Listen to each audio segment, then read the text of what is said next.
I asked myself, what is love? Where does it come from? My story has a little bit of romance in it, but it's also about a new way of thinking and a new way of life.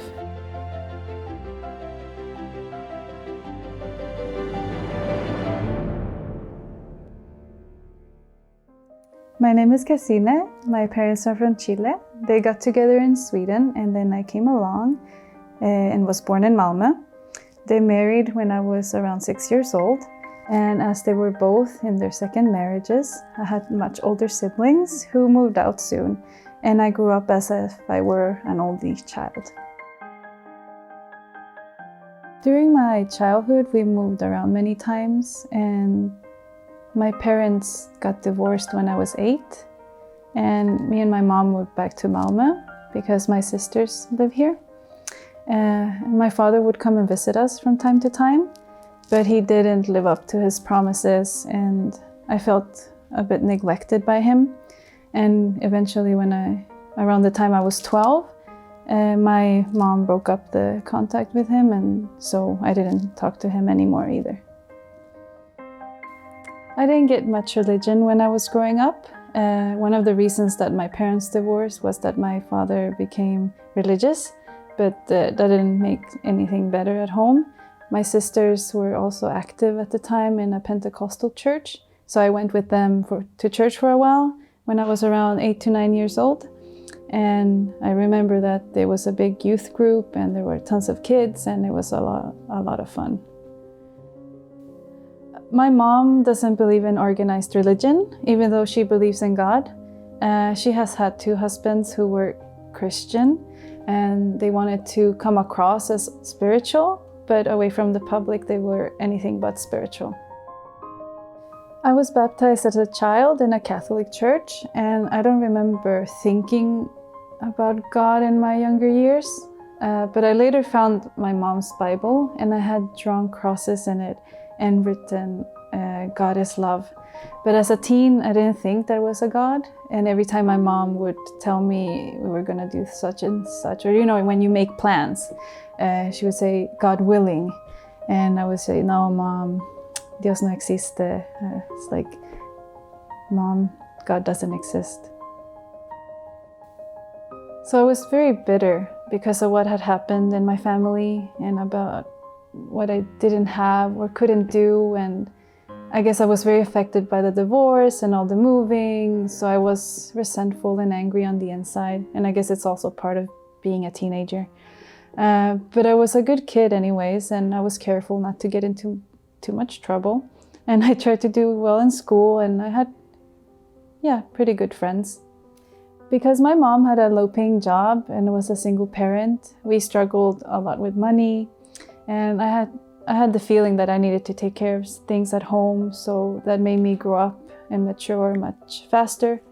And when I was 12 or so, I started doing housekeeping at a hotel on the weekends, and pretty soon I got my own job there. I wanted to help out with breakfast at the hotel, and soon I started to work in the kitchen. And by the time I was 16, I was in charge of the breakfast on the weekends, and I kept working there throughout high school.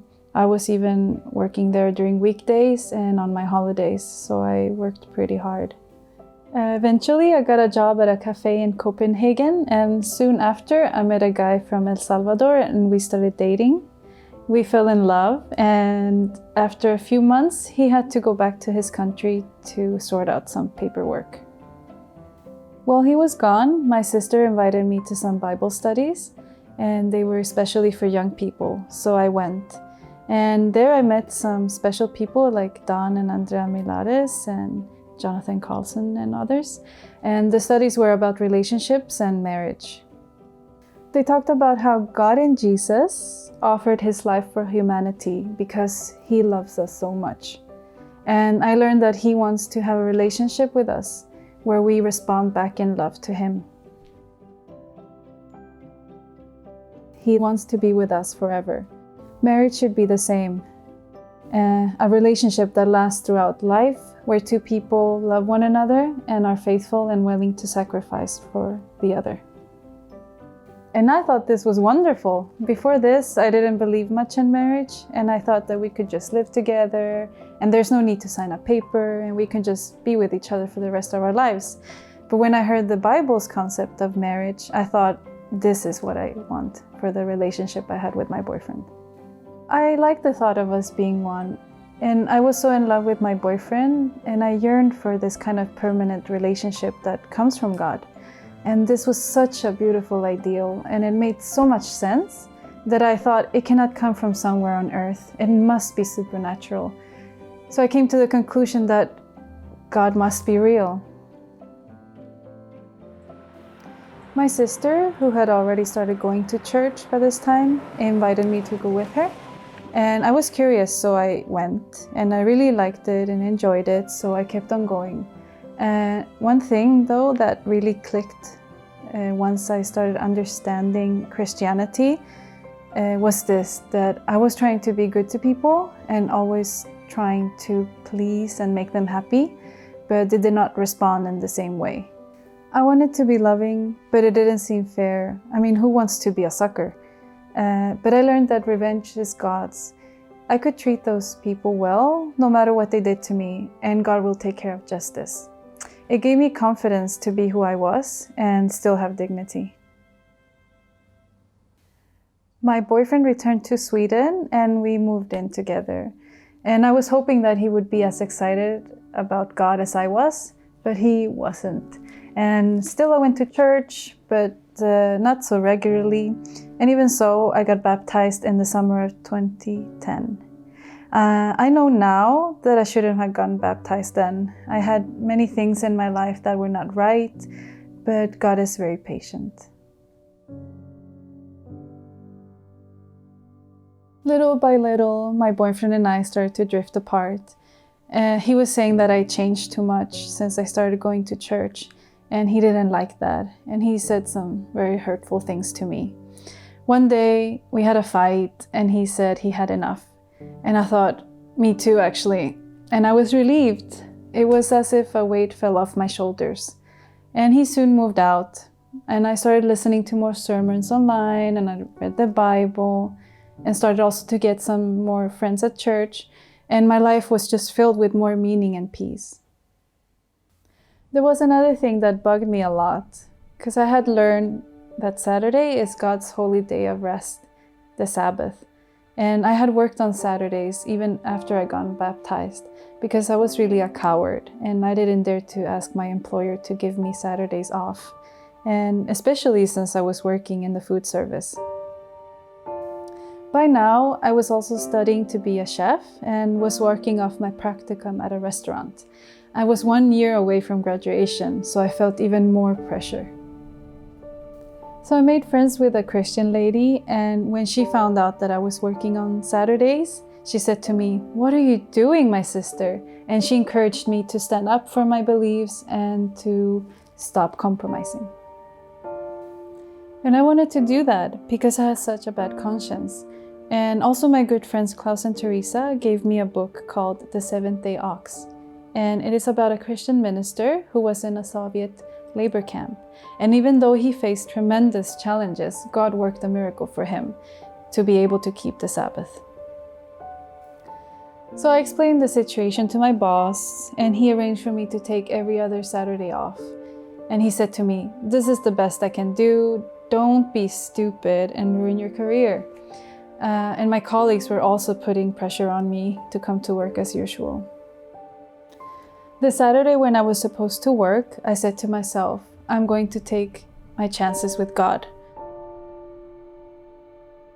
I wrote a message to my boss saying, "I hope you understand why I'm doing this. I am ready to take the consequences for my actions." I turned off the phone and I went to church, and I spent the day there with my friends. I have not worked Saturdays since. The next day, I dreaded to go to work, and the chef there was very upset, and he punished me by asking me to do the most menial tasks. And I thought I would have to give up my schooling, but through a series of miracles, my counselor reassigned me to the school cafeteria, where I would only work weekdays. Eventually, I was able to get a well-paying internship at another restaurant, I got Saturdays off and managed to put away money for some travel plans.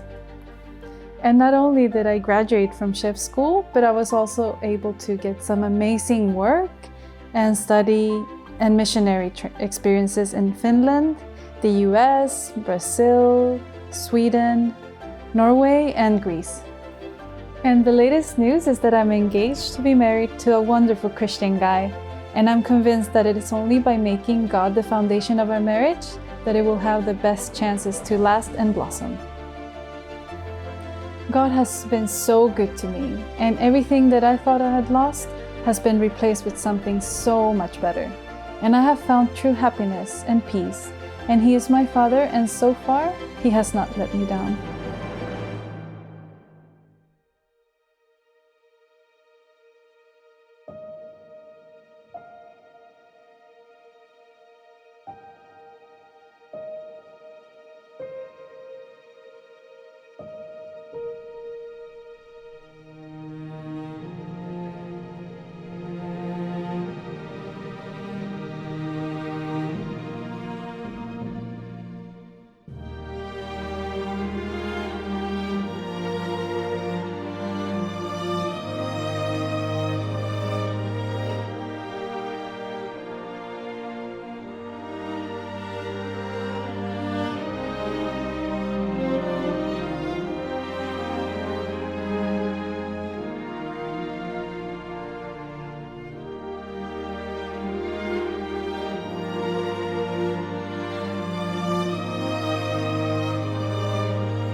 Well, I thought I could test quite simply to see if God existed or whether He didn't.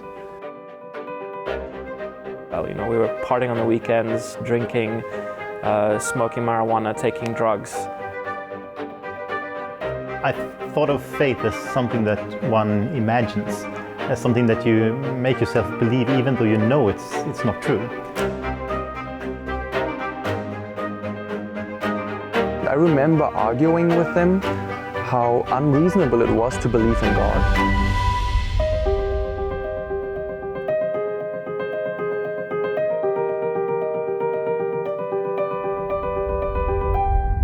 I'm now fired up and I go back to the youth group and I start leading out in Bible studies. I was tired of errors and I was willing to follow the truth wherever it went. I decided to believe in God, and then I prayed for the first time in my life. I talked to the Father that I never knew I had. I had found now a faith that made sense. And there and then I gave my life to Jesus.